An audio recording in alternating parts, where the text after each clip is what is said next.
Hi எல்லோருக்கும் வணக்கம். Bigg Boss season 8 Tamil. So இந்த வீடியோவில் கேப்டன்ஷிப் டாஸ்க் வந்து பார்த்திங்கன்னா முடிஞ்சிருச்சு. ஸோ யார் வின் பண்ணியிருப்பா அப்படிங்கிறத பேச போகிறோம். அடுத்து இந்த வாரம் வீக்லி டாஸ்க் ஆரம்பித்திடுத்து சூப்பரான டாஸ்க்கு என்ன அப்படிங்கிறதும் வெளியே வந்திருக்கு. ஸோ அதை ரெண்டையும் டிஸ்கஸ் பண்ண போகிறோம். ஸோ வீடியோக்குள்ளே போகிறதுக்கு முன்னாடி சேனலுக்கு புதுசாக இருக்கிறவங்க சப்ஸ்கிரைப் பண்ண மாட்டீங்க, சேனலை சப்ஸ்கிரைப் பண்ணுங்கள், வீடியோவை லைக் பண்ணவே மாட்டீங்க, அதையும் பண்ணுங்கள். இப்போ நம்ம வீடியோக்குள்ளே போகலாமா?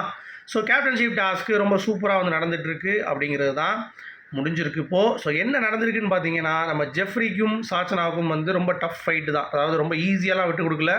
சாச்சனாவும் சரி ஜெஃப்ரியும் சரி. ஸோ ரெண்டு பேருமே அருமையாக வந்து விளையாண்டுருக்காங்க. ஒன்றும் கிடையாது, நம்பர் பிளேட்லாம் கீழே வந்து ஷேட்டராகி கிடக்கும்.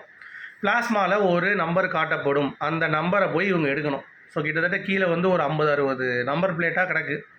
பிளாஸ்மாவில் அதை காட்டினோடனே டக்குன்னு எடுக்கணும். முதல் ஜெஃப்ரி அட்வான்ஸ் பண்ணாலும் சாச்சனா அடுத்து வந்து பார்த்தீங்கன்னா லீடிங்கில் போகிறாங்க. ஸோ 5 எடுத்தவொடனே ஜெஃப்ரி 3ல் இருக்கார். அப்புறம் அவர் 5ல் வந்து 4, 5ன்னு எடுத்து கொஞ்சம் சமன்படுத்தி பிக் பாஸ் என்ன சொல்லிட்டாருன்னா, இப்போ நான் உங்கள்கிட்ட ஒரு நம்பரை காட்டுவேன், சரியா, அதில் வர நம்பரை நீங்கள் போய் எடுக்கிறவங்க தான் அந்த கேப்டன் அப்படின்ற மாதிரி ஒரு பாயிண்ட் ஆஃப் வியூவில் பிளாஸ்மாவில் ஒரு நம்பர் வந்து டிஸ்பிளே ஆகுது. ஓகேங்களா? ஸோ டக்குன்னு போய் தேடுறாங்க, வேறு லெவலில் வந்து பார்க்குறாங்க. ஸோ யார் கேப்டன் அப்படின்னு நினைக்கும் பொழுது ஜெஃப்ரி அதை எடுத்து கொண்டு போய் வைக்கிறான் அப்படிங்கிறது பார்க்க முடியுது.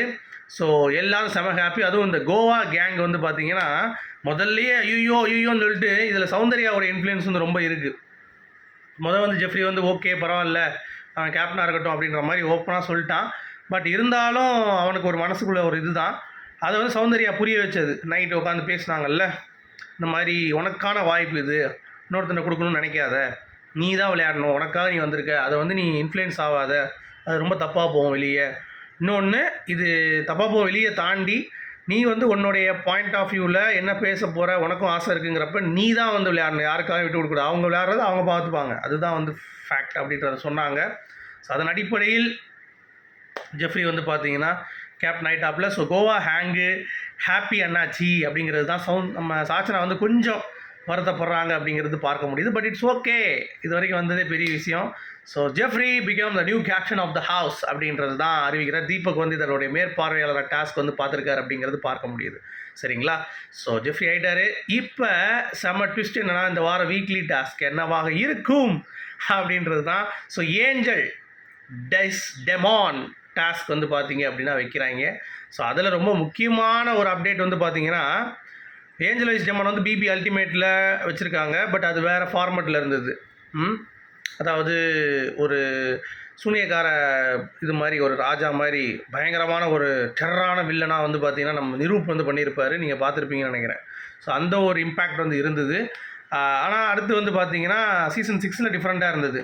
அதாவது அப்படியே உள்ளே போய் கையை வச்சுட்டு அந்த பூலோகத்துலேருந்து அரக்கர்கள்லேருந்து பூலோகத்துக்கு ஒருத்தன் போகலாம் அப்படின்ற மாதிரி, சரியா? அப்போ வந்து ஒருத்தனை உள்ளே சேர்த்து அது ரூல்ஸ் எப்படி இருக்குன்னா, ஒரு மியூசிக் போடுவாங்க, மியூசிக் போட்டுன்னா எல்லாம் உள்ளே அடித்து திருப்பி வருவாங்க.